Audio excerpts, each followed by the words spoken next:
Hello दोस्तों, स्वागत है हमारे यूट्यूब चैनल रिव्यू राइज पर। आज हम एक्सप्लेन करने वाले हैं the Wolf and the Lion movie को। यह मूवी 2021 की एक फैमिली फिल्म है जिसको गाइल सिनेमास्टर ने डायरेक्ट किया है।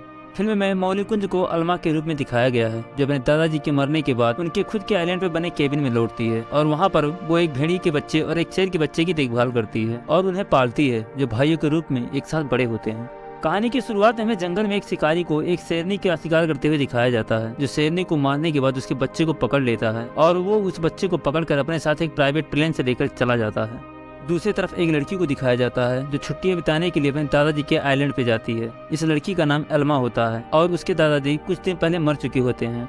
एल्मा आइलैंड पे पहुंचने के बाद अपने अंकल से मिलती है जिनका नाम जो होता है, जो अल्मा को लेकर अपने दादाजी के घर पे आते हैं और उसे एक वीडियो रिकॉर्डर देकर बताते हैं कि तुम्हारे दादाजी ने तुम्हारे लिए मैसेज रिकॉर्ड किया है। कुछ देर के बाद जो वहाँ से अपने घर चले जाते हैं और जब रात हो जाती है तो अल्मा अपने दादाजी के मैसेज को देखती है और उस मैसेज को देखकर बहुत इमोशनल हो जाती है। उस मैसेज में उसके दादाजी उसको ये भी बताते हैं कि उन्होंने एक सफेद रंग की भेड़िया को अपना दोस्त बनाया है और वो इस घर में घूमने भी आया करती है। उसके दादाजी उस वीडियो मैसेज में उस सफेद भेड़िए की रिकॉर्डिंग भी की होती है। मैसेज को देखने के बाद अल्मा पियानो को बजाने लगती है और बाहर मौसम भी बहुत खराब होता है। उधर जिस प्लेन में शिकारी शेरनी के बच्चे को लेकर जा रहा होता है वो खराब मौसम के कारण उस आइलैंड पर क्रैश हो जाता है। प्लेन के क्रैश होने की आवाज को जब अल्मा सुनती है तो वह बाहर जाना चाहती है लेकिन खराब मौसम होने की वजह से वह नहीं जा पाती है।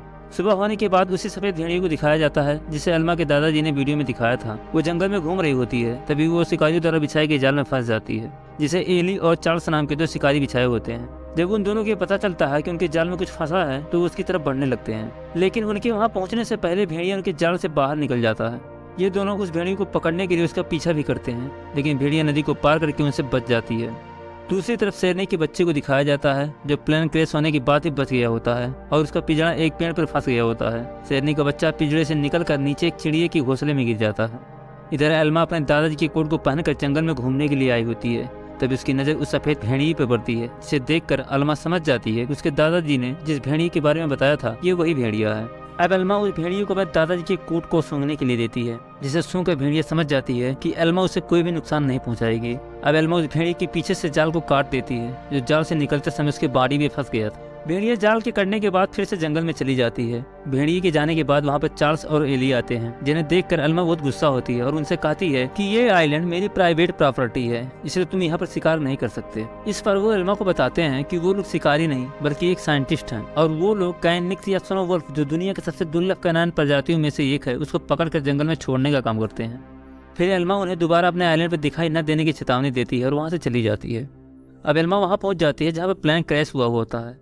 वहाँ पहुँचने के बाद उसकी नज़र उस घोंसले पर पड़ती है जिसमें शेरनी का बच्चा गिरा होता है। तभी उस घोंसले में एक चिड़िया आती है जिसे शेरनी का बच्चा नीचे गिर जाता है, लेकिन एल्मा उसे पकड़ लेती है और उसे अपने साथ लेकर घर पे आ जाती है।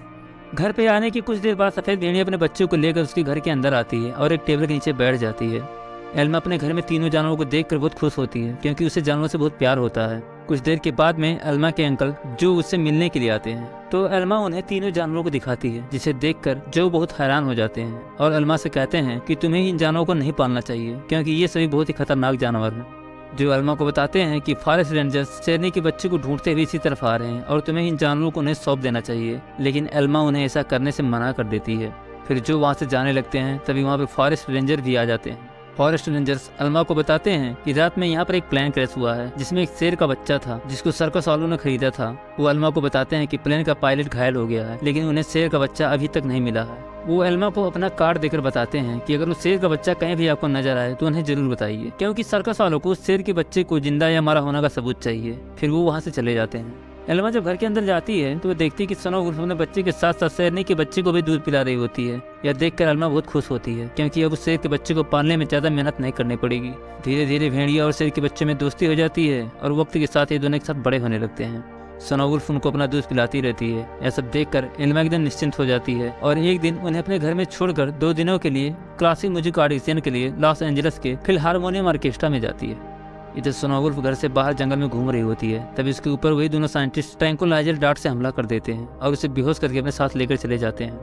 इधर एल्मा म्यूजिक ऑडिशन में सिलेक्ट हो जाती है और अब उसे उन दोनों बच्चों को छोड़कर यहीं पर रहना पड़ेगा, इसलिए वो एक पार्क में कांटेक्ट करके भेड़िया और शेर के बच्चे को रखने के लिए कहती है, लेकिन पार्क वाले मना कर देते हैं कि अब वो जानवरों को पार्क में नहीं रखते हैं। यह सुनकर एल्मा वापस अपने घर पे आ जाती है और जब वो घर पे पहुंचती है तो देखती है कि दोनों बच्चे घर में सारे सामान को बिखेरे हुए होते हैं। क्योंकि स्नोवुल्फ के ना होने से उनको भूख लगी होती है। अल्मा वहाँ आसपास स्नोवुल्फ को ढूंढने का बहुत प्रयास करती है, लेकिन जब वो नहीं मिलती है तो उसे लगता है कि स्नोवुल्फ उन्हें छोड़कर यहाँ से चली गई है।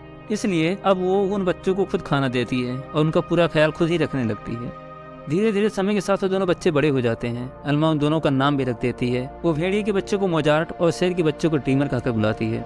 फिर एक दिन अल्मा के अंकल जो उससे मिलने के लिए आते हैं और वहाँ पर उन दोनों बच्चों को देखकर बहुत नाराज होते हैं, क्योंकि अल्मा अभी तक उन बच्चों को फॉरेस्ट रेंजर के हवाले नहीं किया था। अंकल जो उससे म्यूजिक ऑडिशन के बारे में पूछते हैं तो अल्मा उन्हें बताती है कि उसका सिलेक्शन तो हो गया था, लेकिन उसने उस ऑफर को ठुकरा दिया क्योंकि उसे यहाँ रहकर इन दोनों बच्चों को पालना था। अंकल जो अल्मा की इस फैसले को मान जाते हैं और वो अल्मा को डेली उन्हें अपनी एक्टिविटी बताने के लिए कहते हैं। अब अल्मा मोजार्ट और ड्रीमर के साथ में अपना समय बिताने लगती है और अपने अंकल को डेली अपडेट भी करती रहती है। फिर एक दिन आइलैंड पर एक बोट में एक माँ बेटी नदी के किनारे घूमने के लिए आते हैं और उसी समय मोजार्ट और ड्रीमर बाहर घूमने के लिए निकले होते हैं, जो उन्हीं माँ बेटी की तरफ बढ़ रहे होते हैं। अल्मा यह देखकर मोजार्ट और ड्रीमर को रोकने के लिए भागती है, लेकिन उसका पैर एक पत्थर से टकरा जाता है, जिससे वो नीचे गिर जाती है और उसका सर एक पत्थर से टकरा जाता है। अल्मा का सर पत्थर से टकराने की वजह से वो बेहोश हो जाती है। फिर मोजार्ट और ड्रीमर उसके पास में आ जाते हैं और उसे जगाने की बहुत कोशिश करते हैं, लेकिन अल्मा को होश नहीं आता है। धीरे धीरे रात होने लगती है, जिससे अल्मा के अंकल को उसकी फिक्र होने लगती है, क्योंकि अल्मा ने आज उनको कांटेक्ट नहीं किया था। इधर सारी रात मोजार्ट और ड्रीमर अल्मा के पास में बैठकर उसके उठने का इंतजार करते हैं और मदद के लिए चिल्लाते भी हैं। सुबह होने पर अल्मा के अंकल अल्मा को ढूंढने के लिए आइलैंड पे आते हैं और दूर से ही अल्मा को बेहोश देखकर ये समझ जाते हैं कि शायद उन जानवरों ने ही अल्मा को कोई चोट पहुंचाया हो। इसलिए वो फॉरेस्ट रेंजर्स को कॉल करके उन जानवरों के बारे में बता देते हैं।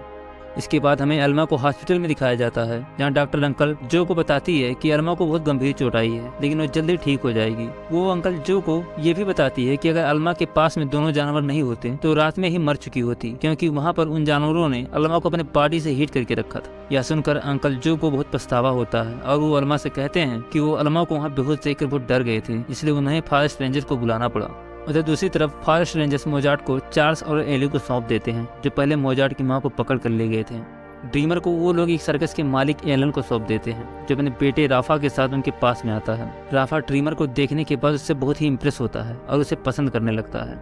इधर एली और चार्ल्स मोजार्ट को रेस्क्यू फैसिलिटी में छोड़ देते हैं, जहाँ वो अपनी माँ से मिलता है। उधर सर्कस में एलन ड्रीमर को नशे का इंजेक्शन लगाता है और उसे कंट्रोल करने के लिए टार्चर करने लगता है, जिसे देखकर राफा बहुत दुखी होता है। दूसरी तरफ अल्मा को अब पूरी तरह से होश आ चुका होता है और होश में आने के तुरंत बाद उसे अपने जानवरों की फिक्र होने लगती है और वो तुरंत ही फॉरेस्ट रेंजर के आपस में पहुंच जाती है। वहां पहुंचने पर अल्मा को पता चलता है कि उन्होंने मोजार्ट को एली और चार्ल्स को सौंप दिया है और ड्रीमर को एक सर्कस के मालिक को दे दिया है। यह सुनकर अल्मा उस अफसर के ऊपर बहुत गुस्सा होती है, लेकिन अंकल जो उसे वहाँ से लेकर बाहर निकल जाते हैं। अब अल्मा एली को कॉल करती है, जहाँ एली उसे बताता है कि मोजार्ट यहाँ पर अपनी माँ और बाकी की भेड़ियों के साथ बहुत खुश है। यह सुनकर अल्मा को थोड़ी राहत मिलती है, लेकिन उसे ड्रीमर की चिंता ज्यादा होने लगती है। उधर सर्कस में ड्रीमर के परफॉर्मेंस को देखकर उसकी पॉपुलैरिटी दिन ब दिन बढ़ती जाती है। इधर अल्मा हर सर्कस और जू में जाकर ड्रीमर को ढूंढती है, लेकिन उसे उसका कोई भी पता नहीं चल पाता है। फिर एक दिन बुल्फ पार्क के पास से सर्कस की गाड़ी गुजरती है, जिसमें ड्रीमर होता है। तभी मोजार्ट को ड्रीमर की गंध आती है और मोजार्ट उस पार्क में लगी जाली के नीचे से मिट्टी को खोद कर वहाँ से भाग जाता है। एली और चार्ल्स जब ये सब देखते हैं तो वो समझ जाते हैं कि मोजार्ट बहुत ही समझदार है। मोजार्ट पार्क से भागकर सीधे सर्कस के पास में आ जाता है और ड्रीमर को पिंजरे से निकालने की कोशिश करने लगता है। उधर एली और चार्ल्स ये सोचकर हैरान हो रहे होते हैं कि पिछले 10 सालों से कभी भी कोई भेड़िया इस पार्क को छोड़कर नहीं भागा है, और अगर ये भेड़िया यहाँ से भागा तो उसके पीछे जरूर कोई कारण होगा, या शायद वो किसी चीज की तलाश में यहाँ से भागा है। फिर एली फोन करके अल्मा को बताता है कि मोजार्ट पार्क से भाग गया है और वो तुम्हें ढूंढ रहा है। यह सुनकर अल्मा उसे बताती है कि वो मुझे नहीं बल्कि अपने भाई ड्रीमर को ढूंढ रहा है, जो कि एक शेर है। इधर मोजार्ट ड्रीमर को पिंजरे से बाहर निकालने की बहुत कोशिश कर रहा होता है। तभी वहाँ पर राफा और उसके पिता आ जाते हैं, जिससे मोजार्ट वहीं पास में ही छिप जाता है। राफा के पिता वहाँ पहुंचकर ड्रीमर के पिंजरे को खोलकर उसे टार्चर करने वाला होता है कि तभी मोजार्ट उसके ऊपर हमला करके ड्रीमर को अपने साथ लेकर भाग जाता है। वहाँ से जाने के बाद दोनों एक साथ बहुत खुश होते हैं और ढेर सारी मस्ती करते हैं। इधर एलन ड्रीमर को पकड़ने के लिए अपने बेटे राफा के साथ उसका पीछा करता है। उधर चार्ल्स भी सर्कस के पास पहुंच जाता है और एली को फोन करके बताता है कि अल्मा सही कह रही थी कि वो भेड़िया किसी शेर की तलाश कर रहा है और यहाँ पर एक पिंजड़ा है, लेकिन उसके अंदर कोई भी शेर नहीं है। वो एली को बताता है कि यहाँ पर एक भेड़िया आया था जो उस शेर को आजाद करके अपने साथ ले गया। फिर एली एल्मा से मिलने के लिए प्लेन से उसके आइलैंड पे आता है और एल्मा से कहता है कि उस भेड़ियों को ढूंढने में केवल एल्मा ही उसकी मदद कर सकती है, लेकिन एल्मा उन लोगों से काफी गुस्सा होती है। तभी एली का पायलट प्लेन को लेकर वहाँ से चला जाता है। अब एली के पास वहाँ से आने का कोई भी साधन नहीं होता है, जिसके कारण उसे आइलैंड पर ही एल्मा के साथ रुकना पड़ता है। एली एल्मा को बताता है कि उन लोगों ने भेड़िए की कलर जीपीएस से उसके लास्ट लोकेशन को ट्रैक किया था, जो कि एक सर्कस के पास था। भेड़िया वहाँ से एक शेर को अपने साथ लेकर भाग गया है और तुम्हारा कहना बिल्कुल सही था। एली एल्मा को बताता है कि हम लोग उसे जीपीएस की मदद से ट्रैक कर सकते हैं, लेकिन यहाँ पर इंटरनेट मौजूद ही नहीं है। दूसरी तरफ मोजार्ट और ड्रीमर शहर में आज़ाद होकर घूम रहे होते हैं, जिन्हें देखकर वहाँ के लोग पुलिस को इन्फॉर्म करते हैं और वहाँ की पुलिस उन्हें देखते ही शूट करने का ऑर्डर दे देती है। इधर आइलैंड पर सुबह होते ही एली और एल्मा उन दोनों को ढूंढने के लिए निकल जाते हैं। पुलिस वाले भी दोनों जानवरों को ढूंढते हुए आइलैंड पे पहुंच चुके होते हैं। उधर एलन भी आइलैंड पे ड्रीमर को ढूंढते हुए पहुंच जाता है और उसे ड्रीमर दिख भी जाता है, जिस पर एलन ट्रैंक्विलाइजर डार्ट से शूट करता है, लेकिन मोजार्ट ड्रीमर को बचाने के लिए उसके सामने कूद पड़ता है, जिससे वो बेहोश हो जाता है और ड्रीमर वहाँ से चला जाता है। मोजार्ट के बेहोश होने के बाद राफा उसके पास ले जाता है और अपने पिता से छुपकर उसके कॉलर से जीपीएस को निकालकर अपने पास रख लेता है। राफा मोजार्ट को होश में लाने के लिए उसके मुंह में दवा डाल देता है और वो वहाँ से चले जाते हैं। इधर एल्मा और एली मोजार्ट को ट्रैक करते हुए एक बार में पहुंच जाते हैं, जहां पर एलन और राफा मौजूद होते हैं। एली वहां पहुंचकर उनसे भेड़िए के बारे में पूछता है, क्योंकि जीपीएस का लोकेशन उसी जगह पर बता रहा होता है। एलन उनसे कहता है कि उन्हें इस बारे में कुछ भी नहीं पता है। तभी राफा भेड़िए के कॉलर जीपीएस को निकालता है। इसे देखकर एलन कहता है कि मेरे बेटे को इलेक्ट्रॉनिक डिवाइस बहुत पसंद है और वो उसे जंगल में कहीं पड़ा हुआ मिला था। यह सुनकर एली और एल्मा वहाँ से जाने लगते हैं। तभी राफा अपने पिता से टॉयलेट जाने के बहाने से बाहर जाता है और एली और एल्मा को सारी बातें बता देता है और वो उन्हें अपने साथ लेकर उस जगह पर जाता है जहां पर उसके पिता ने मोजार्ट को बेहोश किया था। जब वो लोग वहां पर पहुंचते हैं तो उन्हें वहां पर ट्रैंक्विलाइजर डार्ट मिलता है, जो मोजार्ट को लगा था। तभी उन्हें हेलीकॉप्टर की आवाज सुनाई देती है, जिसे सुनकर एल्मा दोनों को बताती है कि अब बहुत देर हो चुकी है और हम लोगों से पहले कहीं पुलिस उन्हें ढूंढ न ले। यह सुनकर राफा बताता है कि ड्रीमर जब सर्कस में था तो मैंने ये नोटिस किया था कि उसे पियानो म्यूजिक बहुत पसंद है। यह सुनकर एल्मा सभी को गाड़ी में चलने के लिए कहती है और गाड़ी में बैठकर वो पियानो म्यूजिक को बजाकर ड्रीमर को जंगल में ढूंढने लगती है। उधर ड्रीमर भी म्यूजिक को सुनकर उनकी गाड़ी की तरफ बढ़ने लगता है। कुछ दूर जाने के बाद में एल्मा को ड्रीमर दिख जाता है। ड्रीमर को देखकर एल्मा बहुत खुश होती है और वो गाड़ी से निकलकर ड्रीमर के पास में जाकर उससे मोजार्ट के बारे में पूछती है। फिर ड्रीमर जंगल में जाने लगता है, जिसके पीछे पीछे एल्मा भी जाती है और वो जंगल में बने एक झोपड़े में पहुंचते हैं, जिसे एल्मा के दादा ने एल्मा के लिए बनवाया होता है। एल्मा जब झोपड़े में देखती है तो वहाँ पर मोजार्ट लेटा हुआ होता है, जिसे देखकर एल्मा बहुत खुश होती है और वो एली और राफा को बताने के लिए उनके पास में जाती है।